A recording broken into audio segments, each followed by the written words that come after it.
Kenapa ada orang duduk atau berdiri bersama dengan kekasihnya bisa berjam-jam, tapi bersama Allah 7 menit pun tidak kuat? Berarti qalbunya yang ada masalah. Wa idza fasadat fasadal jasadu kulluh. Jika telah rusak kecocokannya, maka rusaklah semua yang di tubuh. Ala wahyal qalb. Ala bahasa Arab itu litanbih. Artinya ketahuilah gitu. Wahyal qalb itu adalah qalbu. Saya tidak mau berbicara ini qalbu secara kedokteran, walaupun hadis ini bisa dibawa ke ilmu tib, ilmu kedokteran. Tapi ini ilmu rohani. Al-qalb, karena kata qalbu di Quran lebih dari 100 kali dengan jamak dan mufrad. Ada lebih dari 100 kali, semua menyebutkan tentang ahwal rohani, bukan ahwal jasmani. Jadi jika ada dokter ngotot menggunakan hadis ini untuk perkara yang zahir, silakan.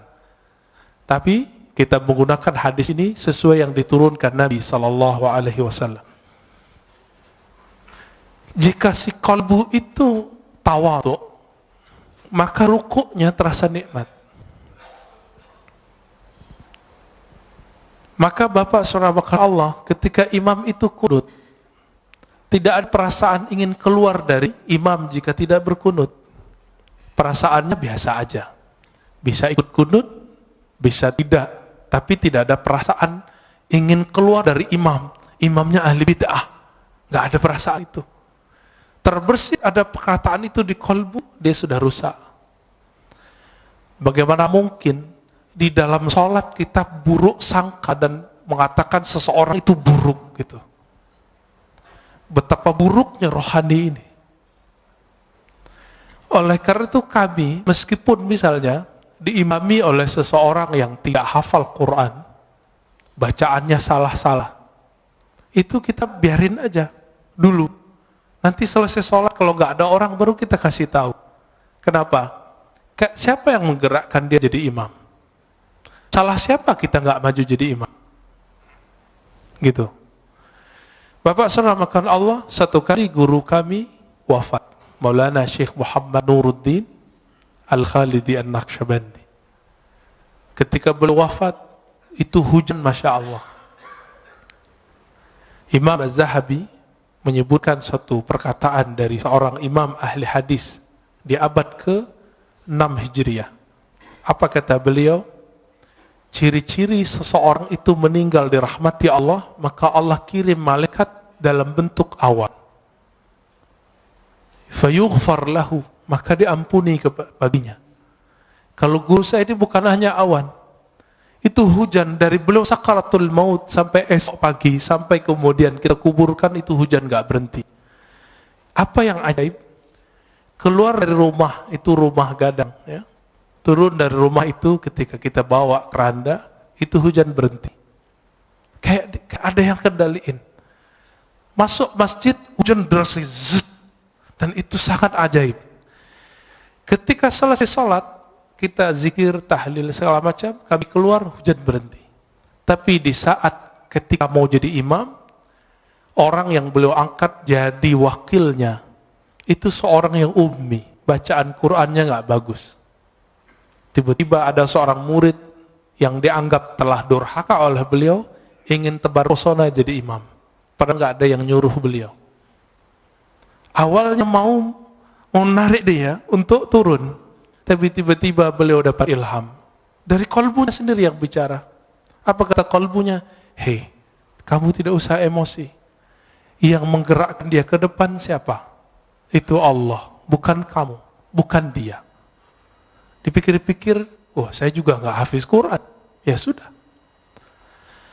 Nah itu, ya, itu adabnya. Maka saya tidak pernah lagi marah waktu, karena jenggot saya nggak terlalu panjang, celana saya kadang jingkrang, kadang tidak. Satu kali di satu masjid, kita masuk, semua jamaah udah siap mempersilakan saya jadi imam, karena saya ustadz di situ. Tiba-tiba dia nyelonong dari luar masjid, keluar, masuk, dan kita lihat, wow, penampilannya sangat perfect. Celananya jingkrang, jenggotnya panjang, pakai kopiah. Emang sangat perfect. Tapi nggak salam, nggak kalam. Ya udah, akhirnya saya yang qomat. Kenapa? Ingat kalimat yang tadi. Siapa yang menggerakkan dia? Allah. Karena seandainya dia jadi makmum, dia akan benci kepada saya. Dan salah satu imam yang Allah tidak ridhoi jika makmumnya tidak ridho kepadanya, jika ridhonya tidak berkaitan dengan syariat, tidak masalah. Tapi kalau berkaitan, itu bermasalah. Maka kita biarkan. Ya. Saya ikutin aja. Ya. Yang saya lihat bukan dia, tapi yang saya lihat adalah gerakan-gerakan dari Allah Ta'ala. Bapak Ibu Saudara makan Allah, kalau orang begitu, kira-kira kebencian keluar nggak dari kalbunya? Insya Allah keluar ya. Taib. Kembali ke yang tadi. Maka al-a'mal, amal itu masdaruhal qalb. Tempat terbitnya adalah kalbu. Tapi dia butuh bukti. Maka di Quran disebut i'malu fasarallahu a'makum. Beramallah kamu, maka Allah akan memperhatikan amalmu. Nah, pertanyaannya, merasa diperhatikan Allah nggak tadi sholatnya? Berarti sholatnya belum ngamalin ayat ini. Coba, mulai hari ini, beramal itu karena ayat itu. Beramallah kamu, Allah akan pandang amalmu. Tapi apa yang Allah pandang? Maka ditaksis dengan hadis Nabi Sallallahu Alaihi Wasallam, hadis Imam Muslim tadi dan Imam Bukhari juga ada yang semakna, bahwa Allah memandang ke kalbumu. Jadi yang dipandang itu bukan rukuknya, tapi ini yang disebut ahwal dalam rukuk. Mesti rukuk. Yang dipandang bukan sujudnya, sehingga jidat kita mulai sakit ketika sujud lama. Bapak kalau buka kopiahnya mungkin ada hitamnya. Bukan itu yang Allah lihat. Betul, beruntung kalau yang punya itu. Nanti malaikat maut pun mikir-mikir mau cabut. Wah, ini ahli tahajud ini kayaknya ya. Tapi bukan itu yang kita kejar. Kau bisa sembunyiin itu. Kenapa? Karena yang disebut simahum fi wujuhim min atharis sujud, itu artinya efek sujudnya itu terlihat di wajahnya. Apa efek sujud? Ketika orang sujud, dia lebih merendahkan wajahnya, otaknya yang doktor, otaknya insinyur, otaknya yang sarjana, otaknya yang hafiz, otaknya yang pinter itu, dia taruh di mana? Di bawah bokongnya, di bawah tempat keluar najis semua. Maka orang-orang ini dihina orang tidak akan marah. Kenapa? Dia sendiri telah menghinakan dirinya di hadapan Allah Ta'ala. Bukankah kita, Bapak soft nomor 2, bukankah dibelakangi oleh orang yang soft depan? Itu kita sudah biasa menghina diri. Tapi kenapa kemudian jika disinggung orang sedikit ngamuk? Ini yang tidak wajar di kalbu. Berarti belum salah. Kalbunya belum saleh. Dalam kalimat ini dikatakan, jadi keadaan fisik itu selalu menerjemahkan keadaan kalbu. Jika kalbunya sedang tawadu, dia pasti rukuk. Jika kalbunya sedang bersah diri, pasti dia mengatakan la haula wala quwata illa billah.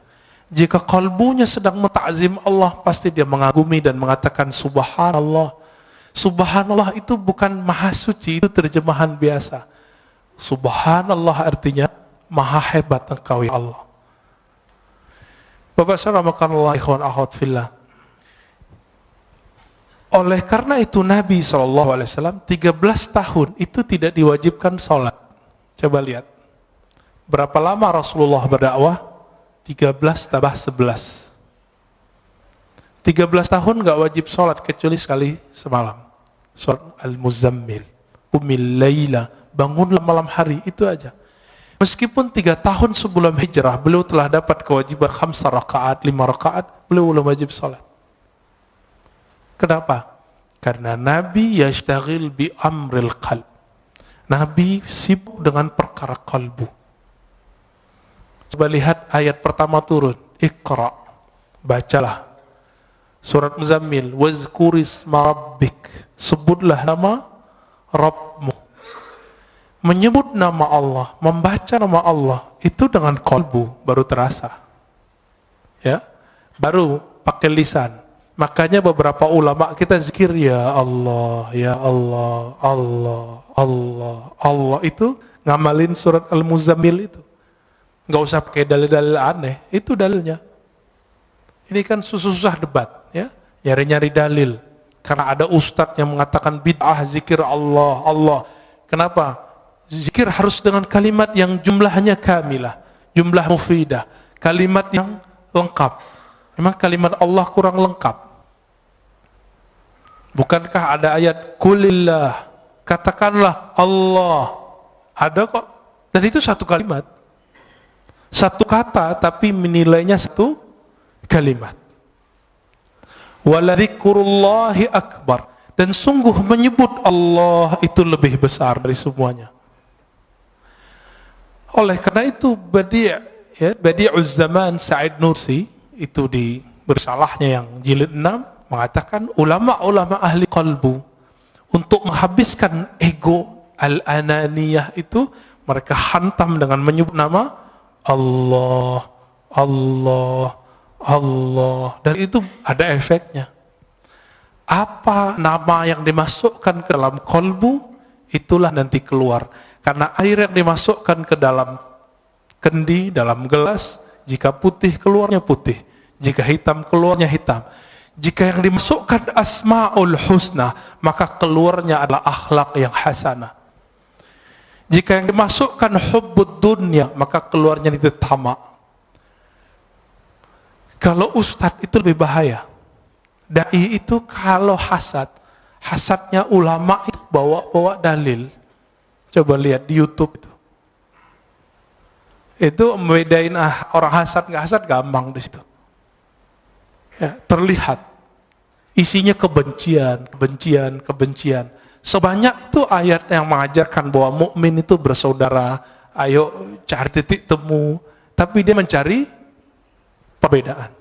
Kita susah-susah untuk mengislah orang, dia bermujahadah, berjuang untuk memecah orang. Kawan kita ada di Meranti sana, namanya Ustadz Fauzi kalau nggak salah. Itu masuk ke suku Akit, suku asli pribumi, untuk mengislamkan orang sana. Tiba-tiba masuk satu kelompok kawan ini untuk nyalah-nyalahin semua. Akhirnya gagal lagi dakwahnya. Tapi kemudian beliau terus, yaitu diangkremin terus kayak ayam. Mereka kan datang cuma sekali, ini datang terus. Bahkan tinggal di situ. Itulah khuruj fisabilillah selama-lamanya di situ. Ya nggak butuh lagi khuruj 3 hari itu. Nggak butuh lagi khuruj 40 hari. Kenapa? Satu nafasnya telah khuruj. Satu nafasnya telah jihad fisabilillah. Siapa yang berani, Pak, meninggalkan tengah kota, pergi ke pelosok, tinggal di situ? Ya, saya pun nggak kuat.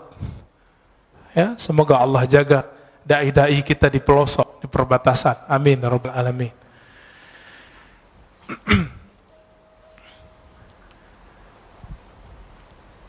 Oleh karena itu masyayikh kita mengajarkan zikir qalbu. Ketika latihan, maka kurangi dulu zikir-zikir fisik. Dulu kami latihan 40 hari, itu cuma zikir qalbu. Yang wajib-wajib kita nggak boleh tinggal. Sholat jamaah, 5 waktu, sholat Jumat. Yang itu kita kejar terus. Tapi kerjanya ngapain? Setelah sholat, zikir. Setelah zikir, zikir. Setelah zikir, zikir. Setelah zikir, zikir. Sampai tidur pun zikir. 40 hari, 40 malam. Kami kurangi makan, kurangi tidur, kurangi. Macam-macam kata-kata orang sekitar. Ngapain itu? Itikaf kan 10 hari doang kok 40 hari. Dia lupa, Nabi Yunus itu itikafnya di dalam perut ikan berapa hari? 40 hari. Nabi Musa di Tur Sina 40 hari. Nabi Muhammad SAW di Goa Hira juga 40 hari. Dan itu rutin terus. Jadi kalau ingin mewarisi rohani Rasulullah SAW, minimal apa yang telah beliau fikskan, 10 hari. Bisa nggak ninggalkan dunia? 10 hari sebelum betul-betul kita meninggalkannya. 10 hari nanti bisa nggak Pak? Tapi handphonenya off. Tidur tidurnya dikurangi, makannya dikurangi, maka harus ada tim gizi ketika orang itikaf. Di sini ada dokter, ada ahli gizi, silakan Pak ngobrol nanti. Kurangi makan daging, boleh makan daging. Tapi kalau cuma itikaf makan daging, syahwatnya besar, nggak bisa ngapa-ngapain. Maka disebutkan taklilut ta'am, mengurangi makan, termasuk memilih makan-makan yang ringan-ringan. Maka kami 40 hari itu, sampai hari ke-20 vegetarian. Hari ke-21 baru makan daging. Karena ngobrol dengan dokter. Kata dokter, sel-sel itu kalau nggak dapat daging selama 20 hari, maka dia akan makan yang ada di tubuh. Padahal itu udah tertulis oleh Maulana Khalid Al-Baghdadi dalam kitabnya. Beliau bukan dokter, tahu dari mana coba? Tapi dapat ilham. Maka ilham qalbu, jika dipertemukan dengan kajian-kajian ilmiah, ketemu. Karena ilmu itu dari Allah Ta'ala. Ilmu dari Allah. Allah yang disebut Al-Alim, sumber semua ilmu. Jika dipertemukan ilmunya orang belajar grammar dengan orang belajar manhaj qalbu sama. Yang mempertemukan namanya Imam Al-Qushairi, punya kitab judulnya Nahwul Qulub, Nahwul Qalb, Grammar Qalbu. Ada Pak kitabnya. Ya, kawan kita sudah buat disertasi S3 untuk itu. Tapi semoga dia juga mengamalkannya ya. Jika di qalbu itu muncul kezuhudan. Nah, sekarang kita langsung masuk. Jika muncul kezuhudan, maka orang itu nanti akan suka puasa. Jadi puasa itu efek warid yang datang ke kolbu. Apa arti warid? Anugerah rohani datang ke kolbu. Zuhud itu nikmat yang lebih besar dari dunia dan seisinya. Orang kalau sudah masuk zuhud ke kolbunya, hidupnya kenyang. Nggak ada keluh kesah, kebahagiaan itu ada meskipun dunia tidak di tangannya. Tapi orang-orang zuhud bukan berarti dia orang miskin. Banyak orang miskin cinta dunia. Tiap hari mikirin gimana makan. Berarti dia belum zuhud. Jadi rugi 2 kali, udah miskin gak zuhud. Orang kaya itu paling bisa zuhud karena dunia sudah di tangan. Tapi kalau kolbunya tidak dapat zikir kalbu. Jadi kalbu itu punya zikir. Zikir lidah la ilaha illallah, subhanallah. Zikir qalbu Allah, hu, hay, qayyum. Asma'ul husna itu zikir qalbu. Dan ini harus diambil dari ahlinya. Sebagaimana kalau qalbu kita sakit, kalau badan kita sakit, kita datang ke dokter. Dan masalah kita semua apa? Masalah kita cuma satu, kita nggak adil dengan qalbu. Giliran sakit badan, ya repot kemana-mana. Ini virus corona aja udah rame kemana-mana ya. Tapi kalau ada virus kolbu, nggak rame. Udah berapa tahun nggak khusyuk, udah berapa tahun tidak menikmati baca Quran. Kok nggak datang-datang ke ahli kolbu? Waras nggak sih? Itu adil nggak? Ini yang disebut innallaha yuhibbul muqsitin. Maka Allah sebut orang-orang yang berilmu yang adil itu qa'iman bil qist. Orang-orang yang berilmu itu dia betul-betul adil terhadap dirinya. Kita nggak adil. Cari dunia dari pagi jam 6, pulang pun jam 8, 12 jam. Tapi cari akhirat, kita ajak setengah jam aja bilang apa? Ustadz, saya ini sibuk. Ada seorang ibu-ibu minta diajarkan zikir, kita ajarkan zikir. Terus bilang, Ustadz, nggak ada zikir yang ringan, saya ini sibuk. Saya tanya, ibu umur berapa? 70. 70 karyawati, pragawati. ASN. Enggak, terus apa sibuknya? Bingung juga dia. Berarti selama ini kita ini sok sibuk. Dan semua orang mengundur amalnya sampai dia udah tua. Berarti warid belum datang ke kolbunya. Dia memulai amal selama ini selalu dari zahir, belum dari kolbu. Maka Imam Bahauddin Syah Naqsyaband mengatakan apa? Ketika orang sibuk dengan perkara zahir, maka kajian zikir pertama kami adalah zikir kolbu. Bidayatu tariqatina nihayatut turuq. Awal dari cara zikir kami adalah akhir dari semua zikir yang dipelajari oleh orang-orang di luar. Itu manhaj beliau. Jadi orang kalau sudah sibuk zikir salat baru zikir qalbu. Kalau beliau enggak, qalbu dulu. Kenapa? Ala wahyal qalb. Inilah zikirnya ulama-ulama ahli qalbu. Jika masuk ke qalbu itu al-hirs. Hirs itu ada kesukaan, kerajinan, ya, ada perasaan senang. Maka orang ini akan rajin tahajud, rajin sedekah, rajin semua zikir itu kayaknya ringan di tangannya, ringan di lidahnya. Bapak saudara makan Allah, dulu seorang kawan saya berdoa, Allahumma adim alaina zikrak. Ya Allah, dawamkan zikir kami kepadamu. Saya tegur, jangan doa begitu. Yang Nabi ajarkan, Allahumma a'inni ala zikrik. Ya Allah, bantu aku menyebut namamu. Karena Nabi tidak pernah mengajarkan, ya Allah, dawamkan zikir di kalbu kami. Itu mustahil, kecuali Rasulullah sallallahu alaihi wasallam. Dalam sholat pun kita masih ingat selain Allah Ta'ala. Jika yang datang di kalbu itu syauq, rasa rindu yang dalam, maka orang ini biasanya zikirnya mulai bergerak. Nah, zikir ini yang jarang datang ke kita. Minimal gerak matanya nangis, itu zikir rindu.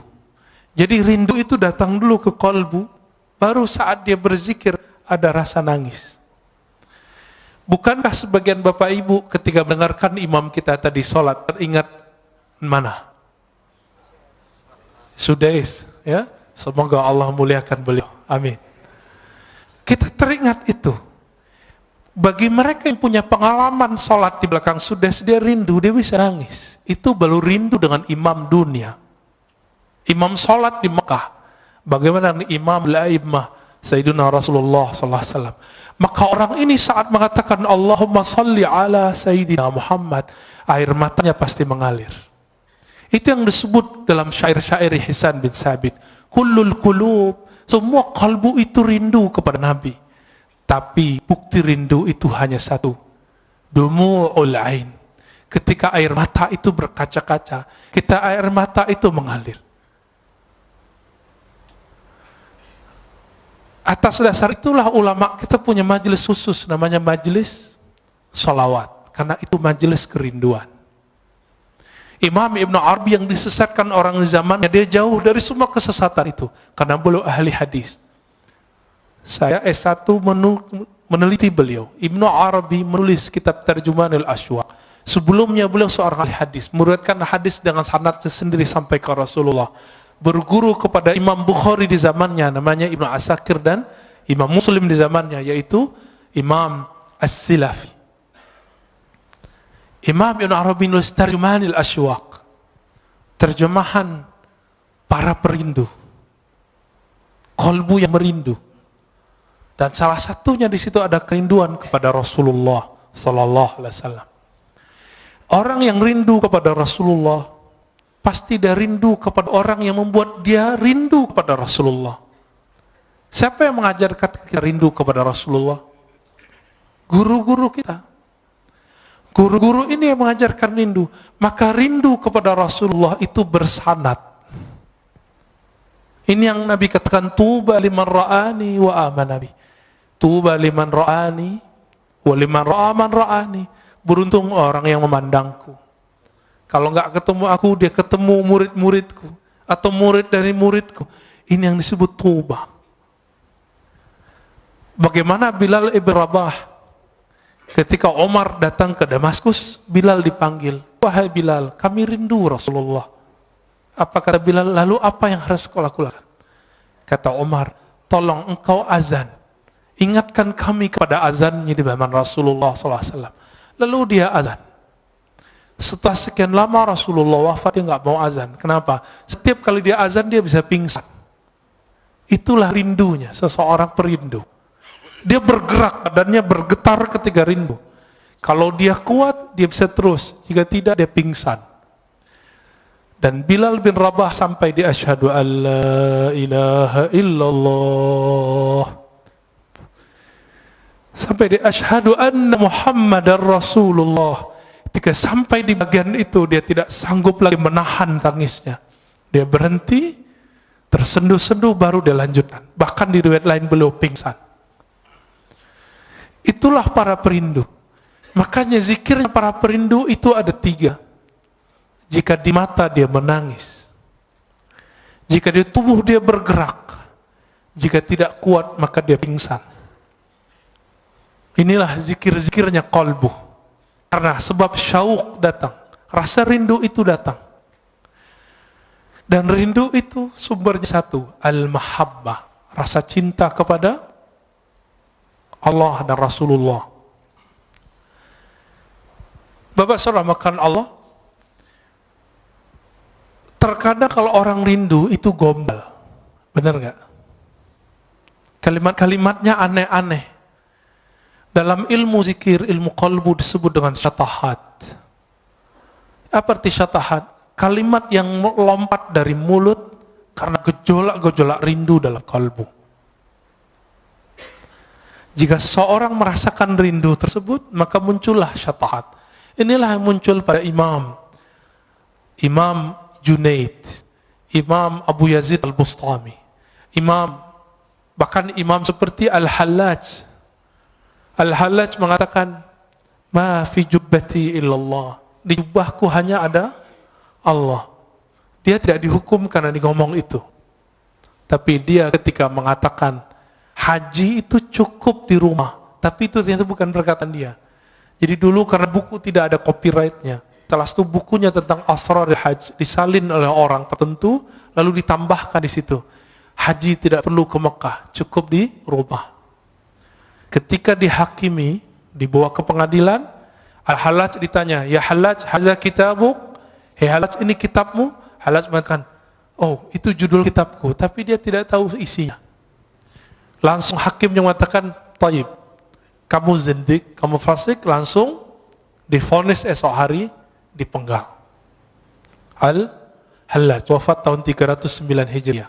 Kata Imam Al-Ghazali, seandainya aku jadi qadhinya, jadi hakimnya, tentu aku tidak akan mau hukumi gantung baginya. Itu kata Imam Ghazali. Tapi ya sudah, ya. Tilka ummatun qad khalat laha, ya, ma kasabat. Kita lanjut. Sampai jam berapa? Masya Allah. Nanti sholat syuruknya diundur, ya. Ngaji lebih afdal daripada sholat. Imam Ibnu Majah meriwayatkan dari Nabi SAW bahwa mempelajari satu bab ilmu lebih afdal dari sholat 100 rakaat. Ya. Baik. Jika yang muncul di qalbu itu al-khauf,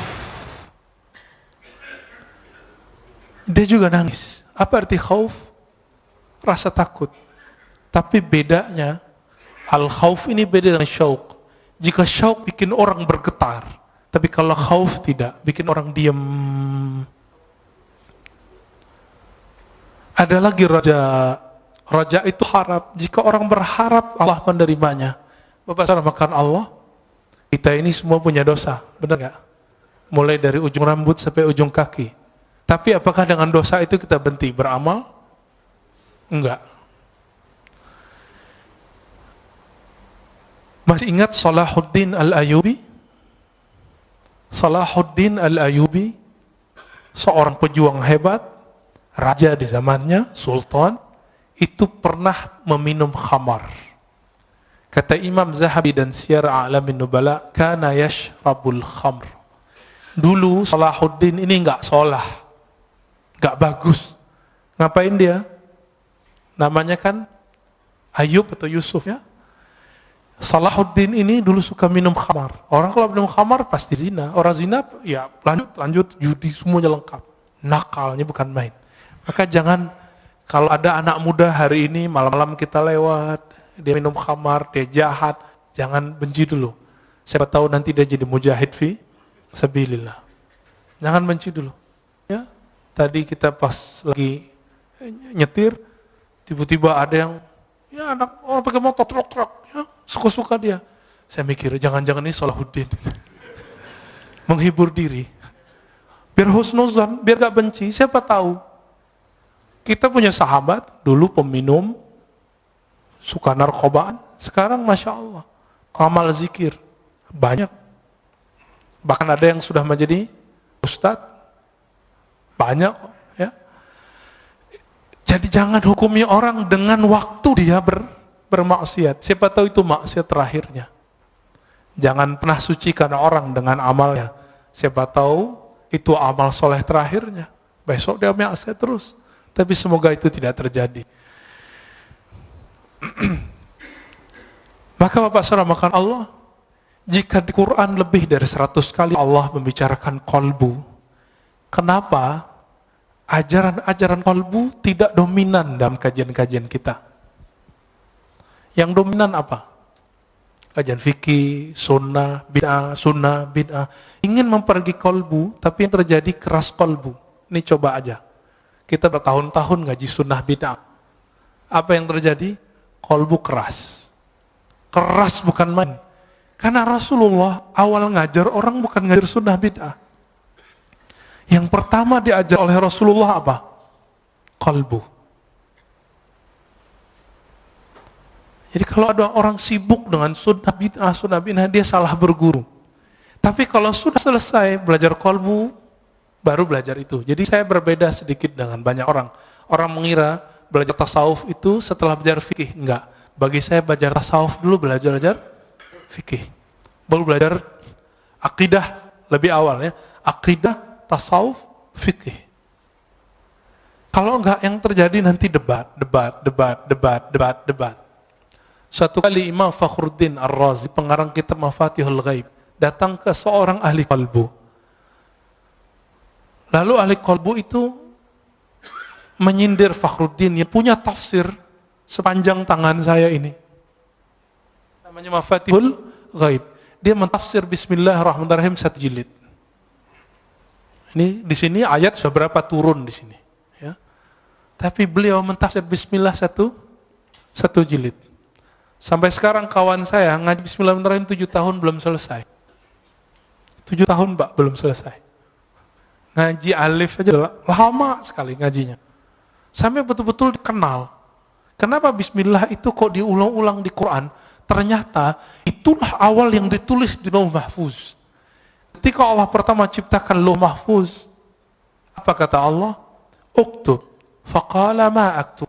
Qala uktub Bismillahirrahmanirrahim. Hadis sahih Imam Tirmizi. Jadi Allah ciptakan Lauh Mahfuz. Apa arti lauh? Lauh itu seperti kumpulan data. Semua data ada di situ. Data semua dunia dan akhirat. Apa kata Allah? Hai Lauh Mahfuz, tulislah. Lalu dia bertanya, apa yang kami tulis ya Allah? Uktub Bismillahirrahmanirrahim. Maka mengkaji Bismillahirrahmanirrahim, mengkaji semua makhluk. Selesai Pak semua. Rahman itu semua makhluk. Rahim khusus wali-wali Allah. Kekasih-kekasih Allah.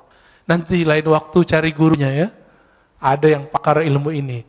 Tapi tidak boleh dikaji terlalu luas. Imam Fakhruddin Ar-Razi kemudian bertanya. Ketika disindir.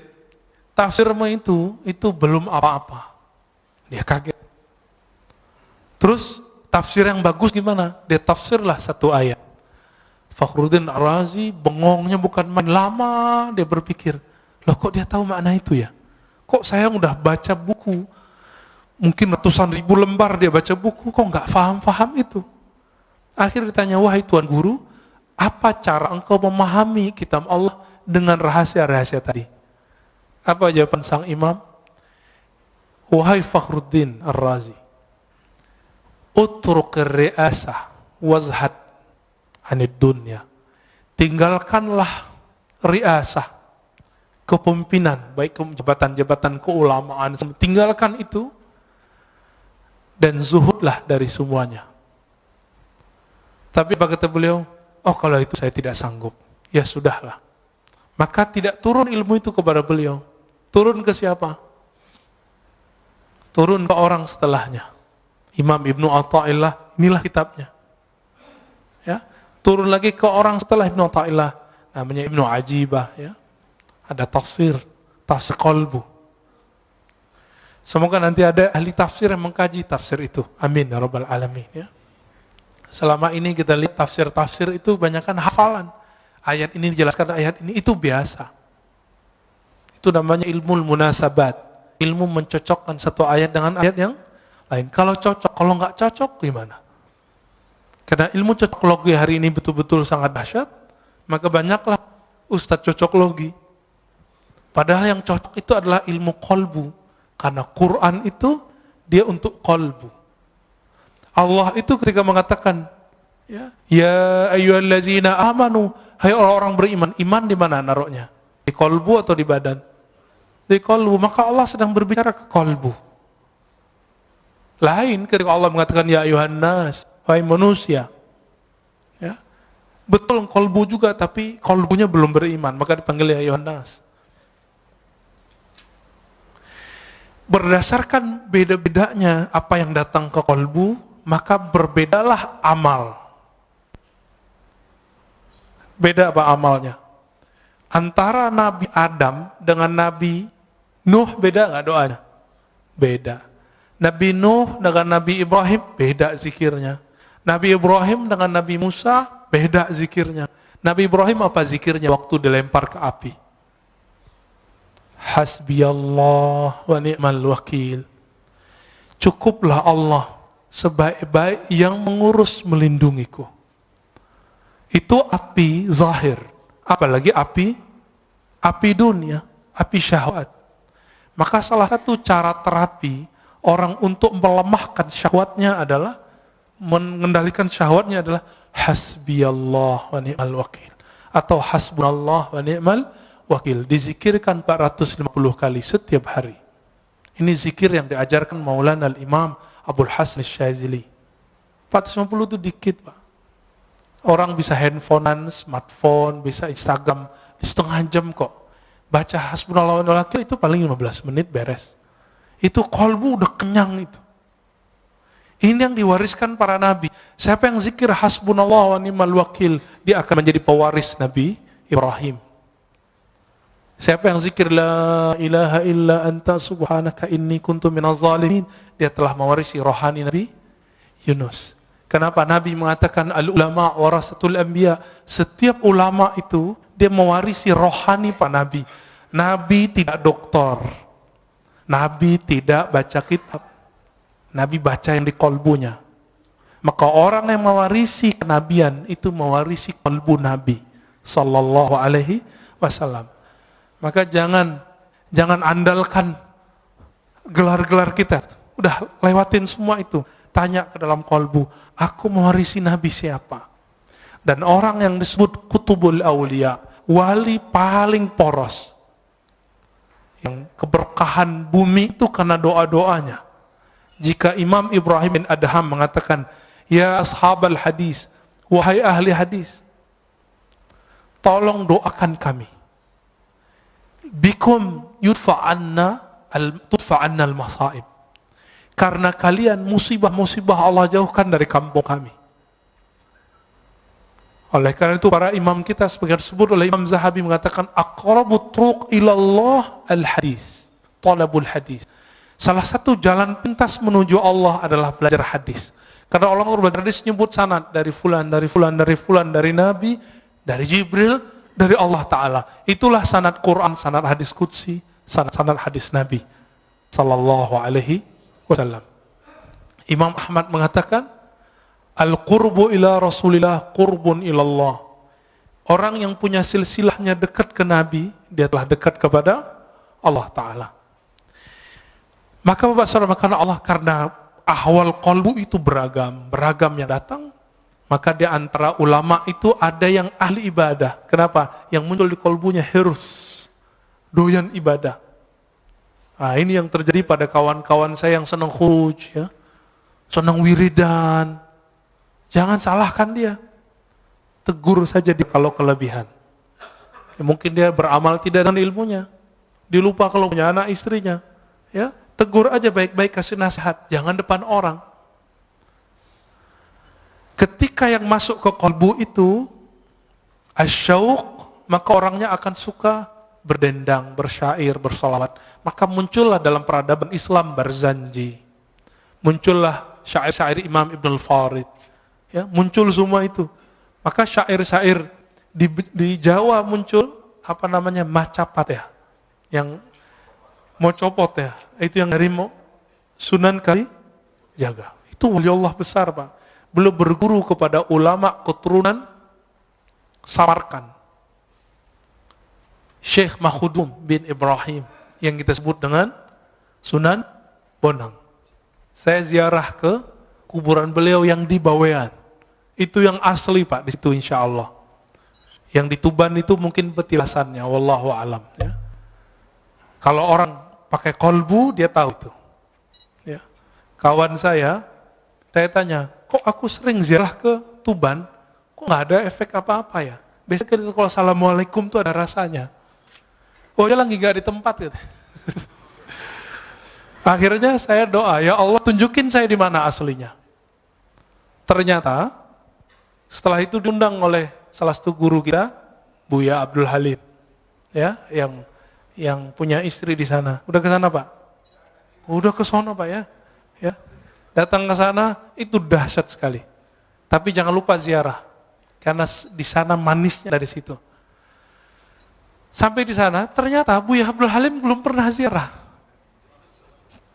Saya tanya, Buya, anterin saya ya. Di sini ada 2. Bukan yang di tepi pantai, yang di hutan. Saya bilang gitu. Akhirnya kita ke hutan. Enggak hutan-hutan amat kok, Pak. Hutannya kecil kok ya.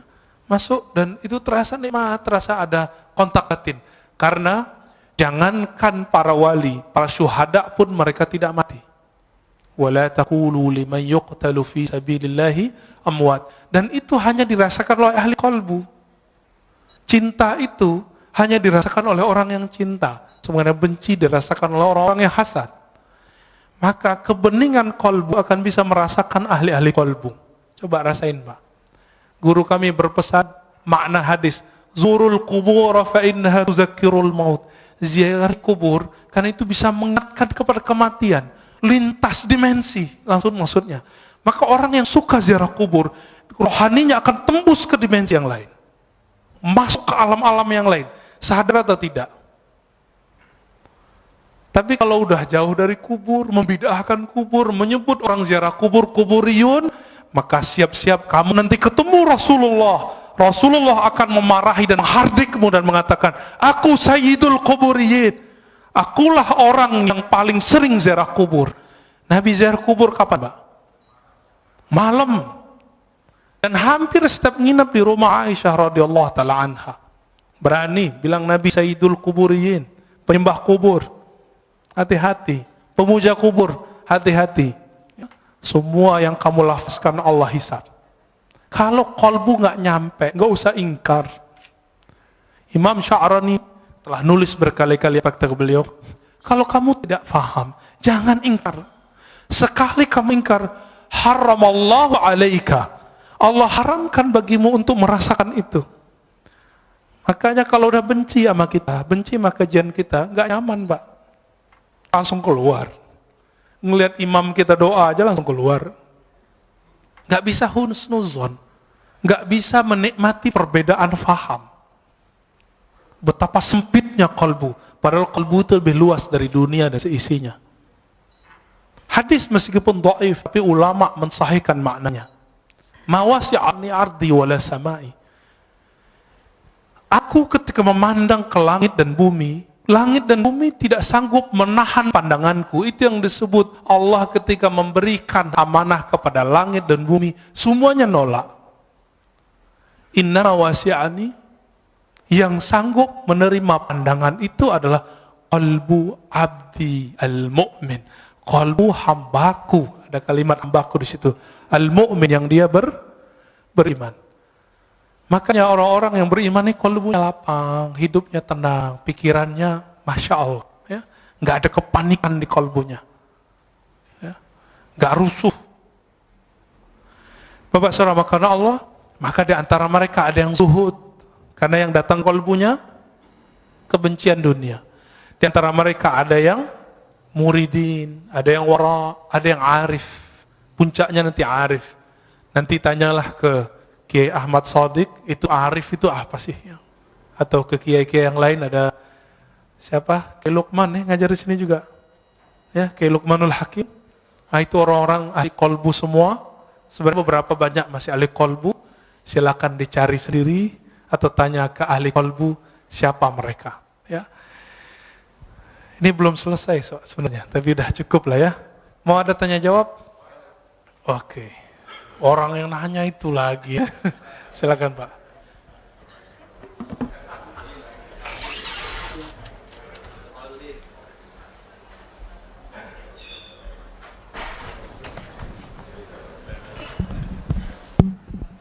Terima kasih. Assalamualaikum warahmatullahi wabarakatuh. Yang pertama, ini masalah kolbu ini. Saya berusaha pernah mendengar bahwa Al-Fatihah itu adalah obat dari segala penyakit. Sehingga begitu bangun tidur, pengen minum, ditiupkan Al-Fatihah.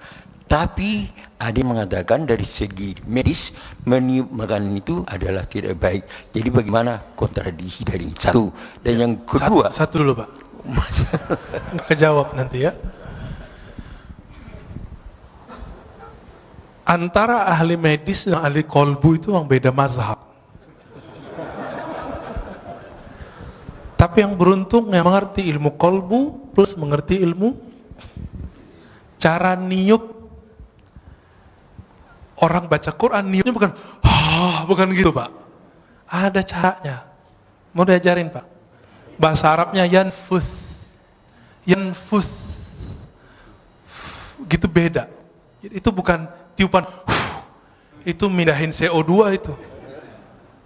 Yanfus itu tiupan yang tidak ada rasa geraknya. Gitu. Yanfus. Mirip. Maka beberapa silat saya lihat itu dia punya latihan nafas, tapi itu lebay juga ya. Ini nggak apa-apa juga sih. Gimana? Ternyata bukan hanya itu yang penting. Bapak kalau saya kirimin WA, saya bilang, Bapak hebat ya, ahli tahajud, mujahid fisabilillah, semangat Pak. Tapi saya bilang, cemen lo, soalim. Itu di WA. Kalau Bapak baca ada efek nggak? Ngefek ke badan nggak? Waktu pengurus diteror waktu 2 tahun lalu, atau 3 tahun lalu, karena mencoba menetralisir kajian, itu WA bikin rusuh itu Pak, bikin gundah. Benar nggak? Kalimat-kalimat itu punya energi kalau dibaca, apalagi kalau dilafazkan, apalagi kalau dihembuskan. Kenapa? Karena energi-energi yang ada di situ dia bisa tersimpan. Coba lihat flash disk, dia bisa nyimpan data. Handphone bisa nyimpan data, maka semua benda-benda itu bisa nyimpan energi, data-data itu. Semuanya bisa nyimpan data. Kenapa sendal Imam Ahmad itu bisa mengeluarkan jin? Seorang laki-laki datang, ya Ahmad, ya Aba Abdullah, anakku, putriku sering kesurupan, kayaknya dipaksa nikah tuh kayaknya. Rata-rata kesurupan, survei kita 70% survei langsung. Itu karena stres, ditekan. Di pesantren, kalau pesantrennya terlalu keras, kurang menikmati anak kita di kesurupan Pak. Di asrama, di sekolah, apalagi dipaksa nikah sama, dipaksa kerjaan sama, atau lagi pergi berkemah itu ada tekanan. Nanti orang itu kesurupan. Itu stres. Tapi kalau ini bukan, ini gangguan sihir. Udah stres, kemasukan jin. Apa katanya, maaf saya lagi sibuk, ini sendalku, tolong bawa, ketuk aja kepalanya, jangan digambar gitu ya, ketuk kepalanya. Akhirnya dia datang, pulang, dia ketuk kepala si putrinya, langsung sembuh. Apa hubungannya sendal sama? Jadi ulama-ulama ahli kolbu itu, untuk mengurus orang kesurupan, gak perlu baca ayat Pak. Karena dibacain ayat, jinnya juga hafiz. Diulang lagi hafalannya semua. Dia butuh butuh memori-memori kolbu yang tersimpan di situ. Maka caranya bukan dihembus, gitu Pak ya, ditiup. Ini saya tunjukin. Kita baca misalnya, Bismillahirrahmanirrahim. Gitu aja. Dia cuma transfer data aja. Data kalimat Al-Fatihah dipindahin ke situ. Diiktikadkan, ya Allah, tolong turunkan keberkahan Fatihah ke. Abu Sa'id Al-Khudri udah bertahun-tahun diajarkan Al-Fatihah oleh Nabi. Tapi satu kali sebelum pulang, Nabi panggil, ya Abu Sa'id, nanti sebelum pulang kamu temuin saya. Karena dia punya bakat ngobatin. Gak semua orang punya bakat ngobatin, Pak. Jadi Bapak ini kalau gak punya bakat ngobatin, walaupun hafiz Quran, apalagi cuma hafil qul huwallahu ahad, jangan coba-coba ngeruqyah. Abu Sa'id orangnya berani, nekatan orangnya. Apa kata Nabi? Nih, saya kasih kamu hadiah. Ditunggu-tunggu ternyata yang dibaca Nabi apa? Al-Fatihah. Tapi baca Fatihahnya beda zauknya, beda waridnya, beda ahwalnya ketika baca Fatihah saat sholat. Saat sholat baca Fatihah itu isinya adalah khudu, kerendahan kolbu. Di saat ini ada zikir obat di situ. Muncul sebuah riwayat hadis dhaif. Al-Fatihah shifa'un min kulli da'. Fatihah itu obat segala penyakit. Hadis dhaif, tapi Imam Ibnu Qayyim, murid Ibnu Taimiyah, Imam Salafi mengatakan apa? Ini mujarab. Fatihah itu mujarab. Benar Pak, mujarab Pak. Cobain aja Pak. Terus gimana lagi setelah ditiup? Tutup dengan salawat Allahumma shalli ala Sayyidina Muhammad wa ala ali Sayyidina Muhammad. Lalu minta doa, ya Allah, berkahi air ini, jadikan dia obat untuk tubuhku, badanku. Gitu Pak. Jadi jangan pindahin CO2-nya. Oke? Ya. Yang kedua, satu lagi aja. Tambuh. Tambuh cia. Ya. Begini Ustaz. Jadi di dalam kita menetralisir diri ini, kami sering praktik bahwa menangis itu adalah lambang kecengengan. Jadi kami berusaha untuk tidak menjadi orang cengeng bagaimanapun perasaan, untuk berusaha tidak menangis, sehingga memang sulit untuk menangis. Sedangkan dikatakan kamu membaca Al-Quran itu cobalah menangis, kalaupun tidak bisa menangis berpura-pura menangis. Nah, kontradiksi lagi. Bagaimana Ustaz? Makasih. Hadis Iqra'ul Quran wabku alaihi fa illam tabku fatabaku. Itu hadisnya dhaif tapi boleh diamalkan. Bacalah Quran, menangislah. Jika kamu tidak sanggup menangis, maka kenapa susah nangis? Karena nggak pakai kolbu. Coba urus dulu kolbunya. Urus dulu kolbunya. Nanti Pak, kami 40 hari, saya cuma diizinkan sebelum maghrib baca Quran sama guru saya. Kamu obatnya sekarang kolbu dulu. Fatihahnya ayat yang lain nanti aja dulu. Dosisnya nanti. Maka saya dulu waktu umur 13 tahun, karena ada kewajiban sekolah harus hafal as-sajadah, sebelum maghrib saya baca as-sajadah, baca aja. Tahu-tahu 40 hari udah hafal. Ketika selesai 40 hari, selesai zikir kolbu, saya baca Quran. Baru di Bismillahirrahmanirrahim, udah gak sanggup baca lagi. Tersenduh-senduh Pak. Cengeng gak? Enggak. Saya saat itu merasakan yang ngirim Quran itu ngomong. Lagi kirim. Di zaman-zaman dahulu, zaman-zaman masih pakai surat. Kalau orang rindu, maka dia bukalah surat yang ada di lemari, surat dari kekasihnya. Masih ingat gak? Dibuka, beberapa orang nangis. Dulu saya masih ingat bapak saya pertama saya ke Jakarta, itu kirim surat, Ananda gitu ya. Itu surat saya simpen itu. Sekarang karena pindahan nggak tahu nih masih ada, kayaknya masih ada. Ya. Kalau saya rindu, dulu kan belum ada handphone seperti sekarang. Saya buka aja itu bisa nangis Pak. Kalau surat dari ayah ibu bisa bikin nangis, bagaimana dengan Allah yang mewasiatkan untuk berbuat baik ke ayah dan ibu? Lebih nangis lagi. Maka munculkan dulu zikir kolbunya, baru kita, inilah ayat pertama, Iqra bismi rabbik, bacalah nama Rabbmu. Jangan pakai dengan itu kalau bahasa Indonesia kesannya dengan nama. kesannya beriringan. Padahal bi di situ litaukid. Bacalah benar-benar nama Rabbmu. Siapa nama Rabb kita? Allah, itu zikirnya. Allah. Terus semakin kuat menabung nama Allah itu, karena Allah itu besar, maka akan muncul tangis. Tangis itu nggak cengeng, Pak. Tangis itu satu tetesnya mampu memadamkan api neraka. Cengeng nggak? Yang cengeng itu nangis kemana-mana, nggak bisa memadamkan api neraka. Api kemarahan istrinya nggak bisa marah, Pak. Ya. Apakah itu cengeng? Tidak. Di Quran banyak sekali ayat-ayat yang menyebutkan salah satu ahwal para kekasih Allah adalah nangis. Ya bukun, ya, mereka nangis. Nah, bahkan ada sindiran orang yang suka ketawa. Ya.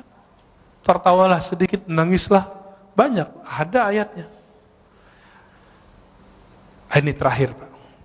Imam Al-Hafiz Abdul Awwal Abul Waqt As-Sijizi Al-Harawi, guru dari Ibnul Jauzi, guru imam ahli hadis, pakar hadis palsu, didatangi oleh seseorang.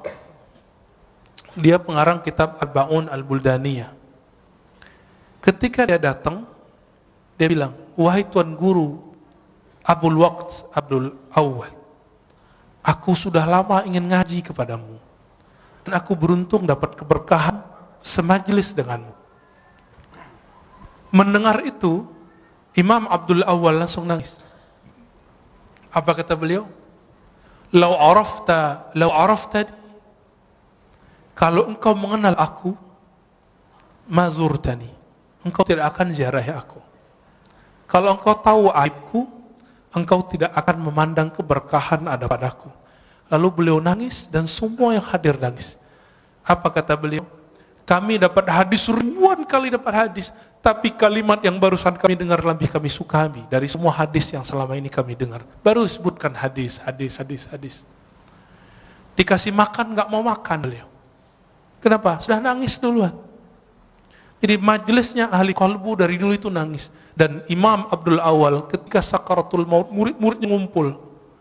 Apa kata salah satu muridnya? Gurunya ini zikir dalam kalbunya, tapi muridnya nggak dengar.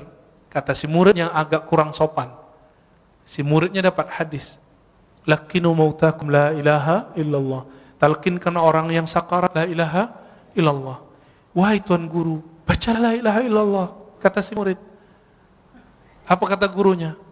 Aku sudah di dalamnya, ngapain kamu tegur-tegur lagi? Aku lagi asik, jangan diganggu lagi. Lalu terus menyebut Allah, ya Allah.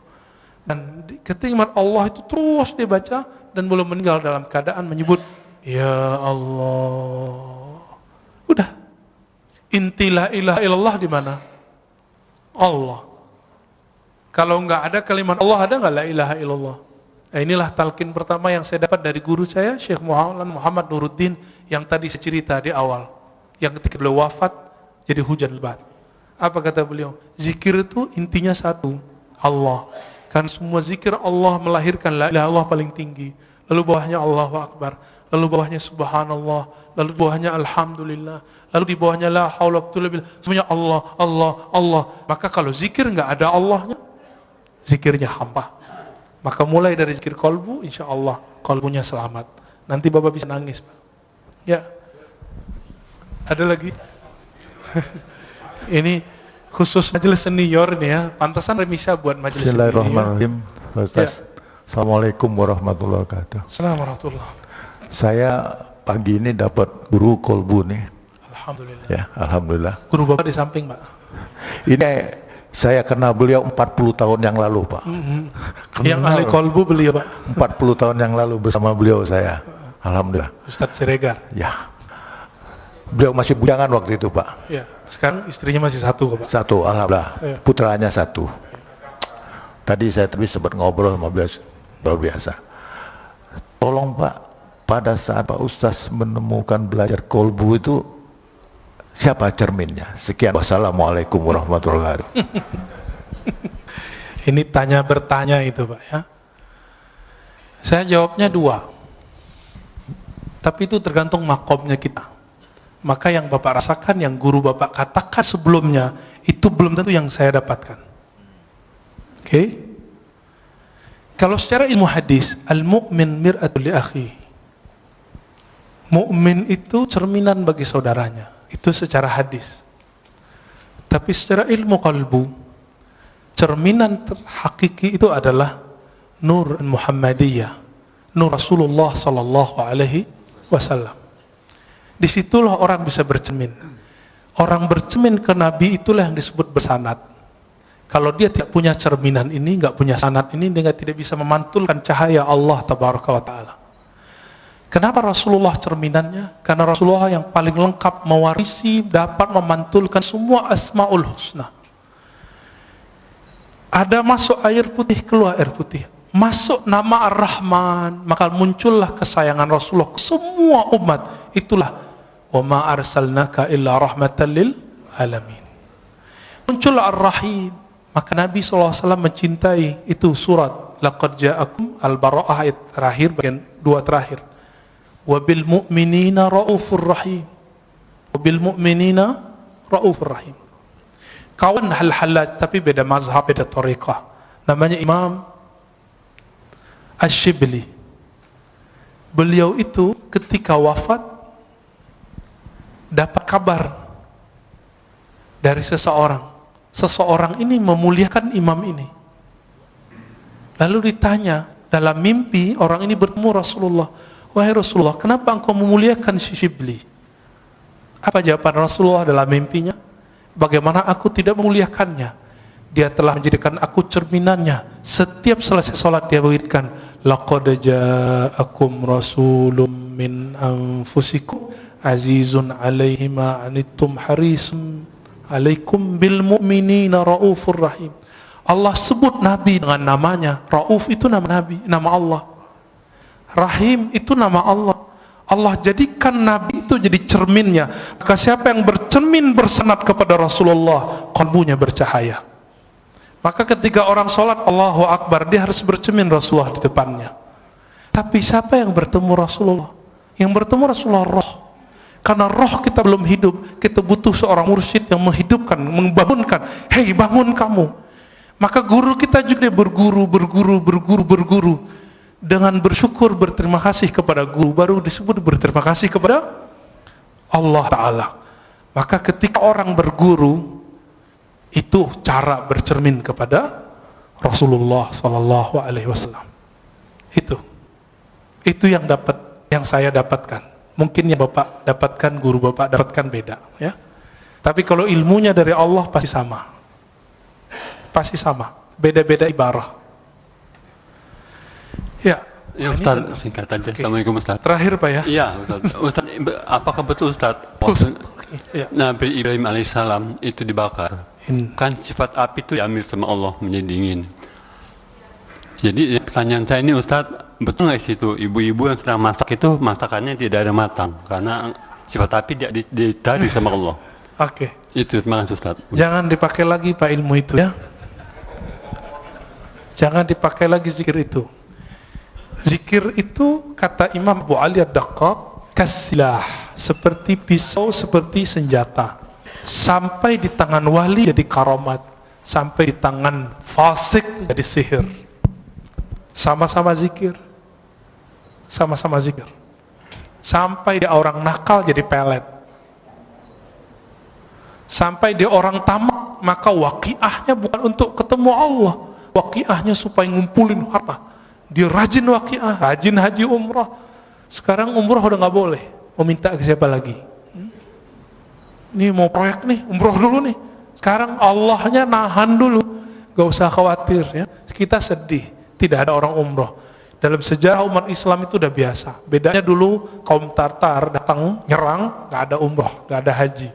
Kalau sekarang yang nyerang virus ya, corona. Dulu ada ta'ud namanya. Dan jadi ini bukan kejadian pertama, dan ini bukan pertanda kiamat sebentar lagi, tahun ini sudah keluar Dajjal, bukan ya, itu hoax itu. Kalau ya dari dulu dong keluar Dajjalnya. Majelis kita jangan dirusak oleh hadis-hadis palsu. Salah satu hadis palsu yang berkembang hari ini adalah kalau Ramadan hari Jumat maka terjadi dentuman 15 Ramadan, muncullah dukhan, nanti kekacauan di Arab. Arab itu udah kacau udah lama. Setelah Nabi wafat, para sahabat Khulafaur Rasyidin meninggal. Itu Arab sampai hari ini kacau. Gak berhenti Bapak baca sejarah. Saya hobi baca buku-buku sejarah. Kitab Al-Bidayah wa Nihayah Ibnu Katsir 14 jilid kita khatamkan karena kita tahu kapan saja ada konflik. Ibnu Khaldun, ya, Rihlah Ibnu Battuta, Tarikhul Islam Ibnu Zahabi sama menyebutkan tahun yang sama, gak beda. Jadi nggak usah khawatir, insya Allah nanti Allah angkat, ya Allah marfa'anna. Maka doa kunut sekarang hampir wajib. Namanya kunut subuh plus nazilah. Ya, kalau bisa ditambahkan kepada imam, tolong kasih tahu, Allah fa'idfa'annal bala wal waba. Ya Allah, tolak bala dan wabah dari kami, wabah virus. Ya, insya Allah Allah jauhkan. Jadi kalaupun flu, insya Allah nggak corona Pak, insya Allah ya. Kalaupun kena, waqina syarra ma qadait. Apa arti waqina syarra ma qadait? Kalaupun kami kena, tapi tolong haluskan kenanya ya Allah. Insya Allah nggak parah. Kalaupun parah, Allah ambil nyawanya langsung biar nggak susah hidupnya. Gitu. Jadi jangan diamalin lagi Pak ya. Ya. Kalau ada teman Bapak kasih tahu, jangan coba-coba pakai zikir itu untuk menahan biar ibu-ibu nggak matang. Biasanya itu kalau orang ke resto tuh ya, dikerjain dapurnya. Di kampung saya dulu banyak. Sekarang orang-orang udah banyak yang soleh Pak. Ya.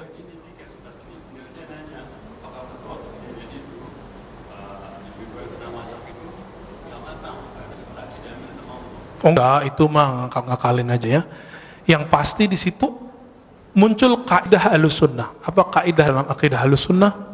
Api itu tidak membakar karena zatnya, tabiatnya.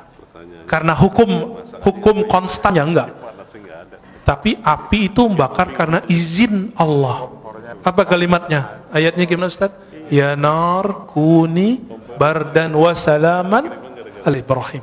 Wahai api, jadilah kamu kuni itu kan asalnya kun, karena nar itu dia bukan benda yang berakal, disebut kuni, disebut dia feminim pakai ya, kuni, hendaklah kamu menjadi keadaannya dingin. Maka kalau api selama ini panas itu karena Allah emang titahkan kamu bakar.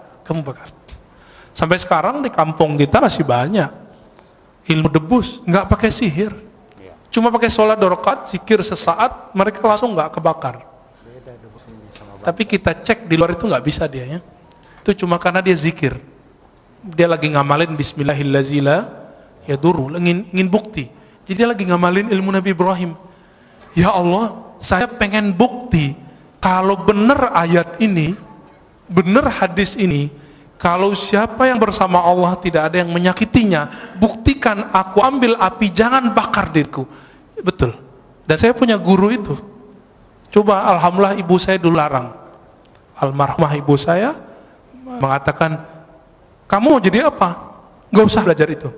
Lalu ketemu guru kami yang lain, Maulana Kasril namanya, mau jadi emosional atau jadi penyabar?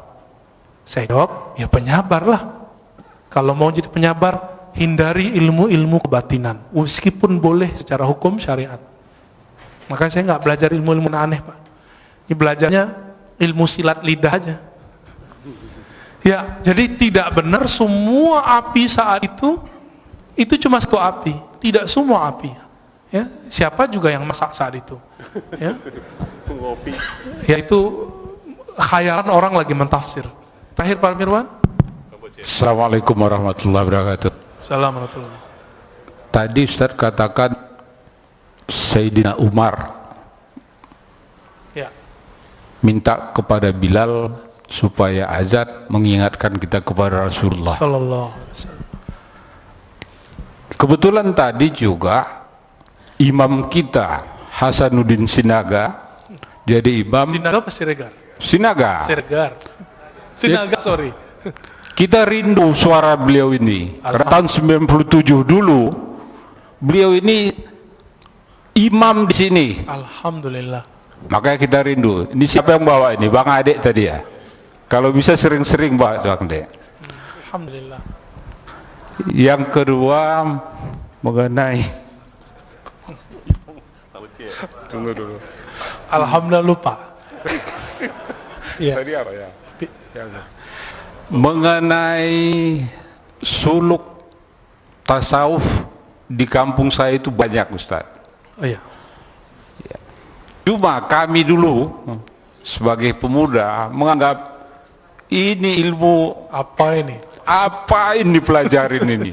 Nah, setelah di Jakarta ternyata Pak Ustadz memberikan yang sebenarnya, ya bagaimana ilmu itu dilakukan, sehingga Pak Ustadz yang masih muda, masih seumuran saya, tapi emosinya tidak tinggi, sementara saya masih meletup-letup ini. Gimana kira-kira Ustadz? Demikian, Assalamualaikum warahmatullahi wabarakatuh. Assalamualaikum warahmatullahi wabarakatuh.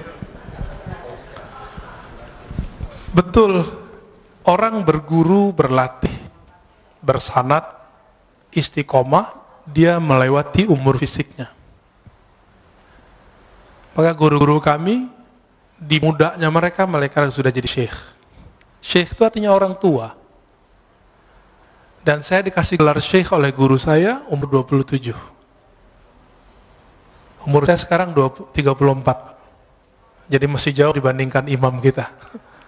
Tapi umur 12 tahun saya sudah belajar zikir, alhamdulillah. Umur 13 kita riyadhah. Dan riyadhah itu latihan itu, riyadhah artinya latihan yang berulang-ulang. Kami kerjakan sampai hari ini. Sampai hari ini. Kami nggak perlu banyak-banyak ilmu, dikit tapi kami amalkan. Zikir itu dari pangkal sampai ujung, zikir intinya cuma Allah. Maka kami zikir Allah setiap hari. Itu aja setiap hari. Guru saya mengatakan, hei, kamu mau bahas apa saja, semua wali zikirnya ini. Betul, kita udah ketemu banyak wali-wali Allah, dan semua zikirnya ini. Gak lepas dari nama ini. Dan ternyata inilah warisannya Nabi Muhammad SAW, yang orang banyak lupa.